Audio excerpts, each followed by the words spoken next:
নমস্কার বন্ধুরা, আমি অর্পণ। তোমাদের মনে আছে নিশ্চয়ই আমার ইউটিউব চ্যানেলের শুরুর দিন থেকে অনেক বাংলা ছবি, পুরনো বাংলা ছবির বিভিন্ন অজানা তথ্য সম্পর্কে আলোচনা করে এসেছি। তো আজকের প্রসেনজিৎ চট্টোপাধ্যায়ের একটি অন্যতম পুরনো ছবি, যে ছবিটা আজ পর্যন্ত মুক্তি পায়নি, যে ছবিটা আজ পর্যন্ত রিলিজ দেওয়া হয়নি, সেই কারণটা জানার জন্য আজকে তোমাদের এই ভিডিওটা আমায় দেখতে হবে। এবং প্রথমেই আমার সমস্ত সাবস্ক্রাইবার্স বন্ধুদেরকে জানাই শুভ স্বাধীনতা দিবসের আন্তরিক প্রীতি, শুভেচ্ছা ও অনেক অনেক ভালোবাসা। তো যে সিনেমাটা নিয়ে আজকে কথা বলবো বেসিক্যালি, সেটা হচ্ছে দেশদ্রোহী। তোমাদের নিশ্চয়ই মনে আছে অঞ্জন চৌধুরী, আমাদের টলিউড ফিল্ম ইন্ডাস্ট্রির গডফাদার যাকে বলা হয়, সেই অঞ্জন চৌধুরী, যার স্ক্রিপ্ট, যার লেখা আমাদের বাংলার কমার্শিয়াল মাস সিনেমার একটা অন্যতম দিশা দেখিয়েছিল একটা সময়। But at the same time এটাও কিন্তু বলতে হচ্ছে যে আমাদের মেগাস্টার প্রসেনজিৎকে অঞ্জন চৌধুরী ঠিকমতো ইউজ করতে পারেননি, ব্যর্থ হয়েছেন। যে তুলনায় অঞ্জন চৌধুরী লোকেশ ঘোষ, রঞ্জিত মল্লিক, তাপস পাল, হ্যাঁ, আহ, এদেরকে এদেরকে কিংবা জয় ব্যানার্জিকেও বলতে পারি, এদেরকে যতটা ভালো করে ট্রিবিউট দিয়েছিলেন বা যতটা ভালো করে ঘষা মাজা করে সুন্দর সুন্দর সিনেমা বানিয়েছিলেন এদেরকে নিয়ে, ততটা কি প্রসেনজিৎকে নিয়ে বানিয়েছিলেন অঞ্জন চৌধুরী? অ্যান্সারটা হবে না, একদম এই উত্তরটা হবে না। প্রসেনজিৎকে নিয়ে অঞ্জন চৌধুরী ঠিকমতো ভাবে এক্সপেরিমেন্ট করেনও নি, সেরকম ভালো ছবিও তাদের কিন্তু একসাথে নেই।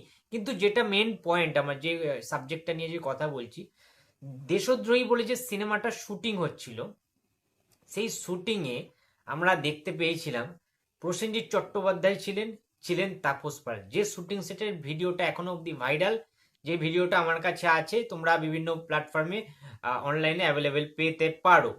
তো সেটা হচ্ছে ইউটিউবেও পেতে পারো তোমরা। তো দেশদ্রোহীতে, দেশদ্রোহী কথাটার মানেটা কি, মানে দেশের বিরুদ্ধে সে বিভিন্ন কার্যকলাপ করছে, বিভিন্ন কিছু সে করছে দেশের বিরুদ্ধে। সুতরাং এই সিনেমাটা একটা অন্য ধারার ছবি ছিল, অন্য ধরনের স্ক্রিপ্ট ছিল, যেখানে আমরা আসামি হিসেবে, ক্রিমিনাল হিসেবে প্রসেনজিৎ চট্টোপাধ্যায়কে দেখতে পেয়েছি। সেই শুটিং ফ্লোরের ভিডিও দেখে যেটা বুঝতে পেরেছি, এবং তিনি একজন কয়েদি হিসাবে তাকে জেলে রাখা হয়েছে বন্দি করে। পুলিশ অফিসার, কড়া পুলিশ অফিসারের চরিত্রে তখন ছিলেন তাপস পাল। ঠিক আছে, তখন তোমরা বুঝতেই পারবে 2006-07 নাগাদ অ্যারাউন্ড ওই টাইমটায় তাপস পালের একটু চেহারা বেড়ে যাচ্ছে, একটু ভুঁড়ি টুড়ি হয়ে যাচ্ছে, বেশ বডি সডি, হ্যাঁ।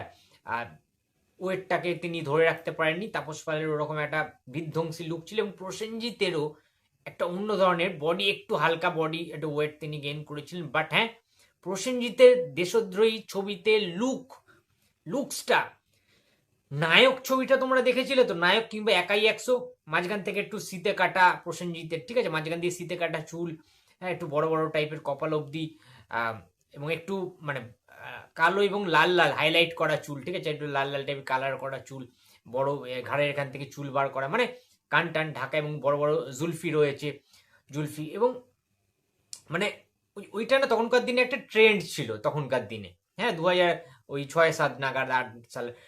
এবং তোমরা সবাই জানো যে 2000-এর পর থেকে প্রসেনজিতের ওই 5-6-7 নাগাদ বুম বাঁধার অন্য লেভেলের বক্স অফিসে কিন্তু তুলকালাম করতো, মার্কেট খুব ভালো ছিল। গ্রাম বাংলায় তখন রমরমিয়ে প্রসেনজিতের সিনেমা কিন্তু হই হই করে লোকে দেখে, দর্শকরা দেখতে যায় সেই টাইমে দাঁড়িয়েও। কিন্তু আনফর্চুনেটলি যেটা হয় যে এই ছবিটা কোনো কারণে ডিলে হয়, কিংবা ছবিটার হয়তো শুটিংও কমপ্লিট, বাট তার পরে পরেই আমরা জানতে পারি, সবাই জানি আমরা, যে অঞ্জন চৌধুরী কিন্তু মারা যান। যার কারণে কি হয়, ছবিটা রিলিজ হয় না আর কোনোভাবে। এবারে ঘটনা হচ্ছে সেই টাইমে কিন্তু অঞ্জন চৌধুরীও পরপর সিনেমা রিলিজ দিচ্ছে, বুম বাদারও সেই টাইমে বিজি, মানে বিজি শিডিউল, ব্যস্ততম দিন চলছে, পরপর শুটিং করে যাচ্ছে বুমবাদা বিভিন্ন ছবিতে, হ্যাঁ। সেই টাইমটায় এবং সেই দেশদ্রোহী সিনেমার শুটিং ফ্লোরে, স্টুডিওর মধ্যে শুটিং করতে করতে প্রসেনজিৎ চ্যাটার্জি চোট পান, গুরুতর আঘাত পান, গুরুতর চোট পায় প্রসেনজিৎ, ইনজিওর হয়ে যায় আমাদের প্রিয় বুমবাদা। এবং সেই টাইমে তিনি সেই চোটকে উপেক্ষা করে, মাথা না ঘামিয়ে, সেই চোটকে পাত্তা না দিয়ে প্রসেনজিৎ চ্যাটার্জি শুটিং করে যান অনর্গল, যে তাড়াতাড়ি থেকে শুটিংটা শেষ করতে হবে, কারণ তার পরবর্তীতে আরেকটা শিফটে তার অন্য সিনেমার শুটিং রয়েছে। এই রকম ব্যস্ততা, তখন প্রসেনজিতের মার্কেট কতটা গরম ছিল তোমরা বুঝতেই পারছো, যে পর পর প্রত্যেকটা ফ্লোরে গিয়ে গিয়ে বুম্বাদা তখন শুটিং করছেন। এই রকম একটা অবস্থায় তিনি তাড়াহুড়ো করে ফার্স্ট এড নেন, এবং সেটা নিয়ে মানে জাস্ট প্রলেপ দেওয়ার জন্য, জাস্ট ব্যথাটাকে নির্মূল করার জন্য। কিন্তু তার পাশের ফ্লোরে যে স্টুডিওতে ইন্দ্রপুরী কিংবা টেকনিশিয়ান স্টুডিওতে শুটিং হচ্ছিল প্রসেনজিৎ চ্যাটার্জির দেশদ্রোহী সিনেমার, এবং তার পাশের ফ্লোরে শুটিং হচ্ছিল তপন সিনহা, পরিচালক তপন সিনহার আরো একটি বাংলা ছবির একটি শুটিং হচ্ছিল। সেখান থেকে তপন সিনহা জানতে পারেন যে বুম্বা অসুস্থ হয়ে পড়েছে, বুম্বার একটু চোট লেগেছে, আঘাত লেগেছে। দেশদ্রোহী সিনেমার ফাইট সিকোয়েন্স করতে গিয়ে, ফাইট সিনস ছিল একটা, সেখানে বুম্বাদা করতে গিয়ে, অ্যাকশন সিকোয়েন্স করতে গিয়ে চোট পেয়েছেন, আঘাত পেয়েছেন। সেই টাইমে পরিচালক তপন সিনহা ছুটে আসেন বুম্বাদার কাছে এবং বুম্বাদাকে পরামর্শ দেন যে তিনি যেন একটু ওয়ার্কলোড কমান। তার যে এত ওয়ার্কলোড হয়ে যাচ্ছে, কাজের যে প্রেসার, এত চাপ তিনি আর নিতে পারছেন না, তার কারণেই তাড়াহুড়োর মাথায় এটা হয়েছে, ঘটনাটা ঘটে গিয়েছে, এবং তাকে বিশ্রাম নিতে বলেন, রেস্ট নিতে বলেন। এই অ্যাডভাইসগুলো পরিচালক তপন সিনহা বুম্বাদাকে দেন সেই সময় দাঁড়িয়ে। তার মানে বুঝতে পারছো তখনকার দিনে বুম্বাদার কি লেভেলের ক্রেজ ছিল, ডিমান্ড ছিল দর্শকদের। প্রসেনজিতের সিনেমা মানেই তখনকার দিনে গ্রাম বাংলায় মানে কি বলবো তোমাদের, 40 সপ্তাহ, 50 সপ্তাহ, 60 সপ্তাহ, 70 সপ্তাহ করে টানা সিনেমাটা চলতে হাউসফুল, যেহেতু ব্লকবাস্টার সুপার টুপার হিট হতো। প্রসেনজিতের সিনেমা মানেই তখন গ্রাম বাংলায় মানে সব সব পরিবারে সবাই কিন্তু এসে, ফ্যামিলি নিয়ে এসে প্রসেনজিতের সিনেমা প্রেক্ষাগৃহে হলে ভিড় জমিয়ে তারা দেখতো। ব্ল্যাক হতো তখন প্রসেনজিতের সিনেমা। সেই টাইমটায় বুঝতে পারছো কি ক্রেজ ছিল।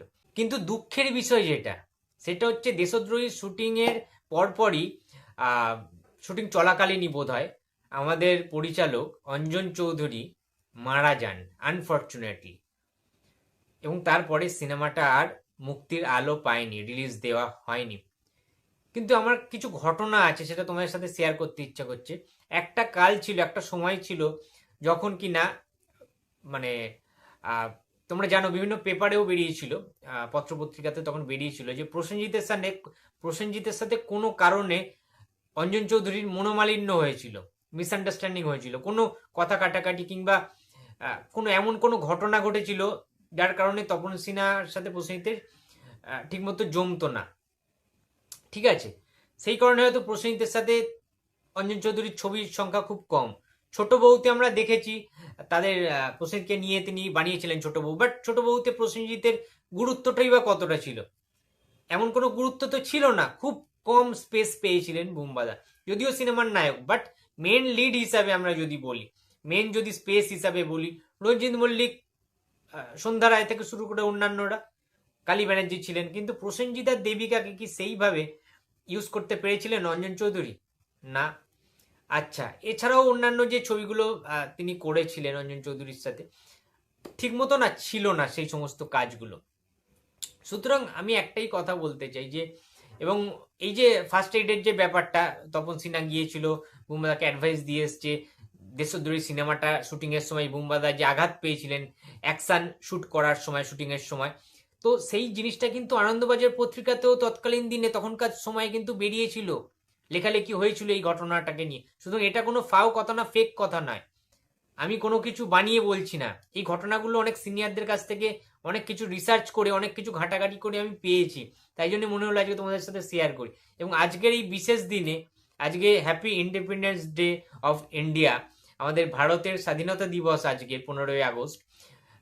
তো আজকের ডেটে দাঁড়িয়ে এই সিনেমাটা মানে 1947 সালের 15ই আগস্ট দেশ স্বাধীন হয়েছে, 80 বছর পেরিয়ে গেল আজকে আমরা দেশ স্বাধীন হয়েছে, বাট এই ধরনের সিনেমা দেশদ্রোহী, যে স্বাধীন আমাদের মানে দেশের বিরুদ্ধে একজন কিভাবে সিনেমাটা করা হয়েছিল এবং দেশের আইন কি পদক্ষেপ নিয়েছিল, এইরকম একটা ঝাড়পিট অ্যাকশন টান টান উত্তেজনাময় গল্পের একটা সিনেমা আমরা মিস করে গেছি, আমরা দেখতেই পাইনি, কারণ সিনেমাটা রিলিজ দেওয়া হয়নি।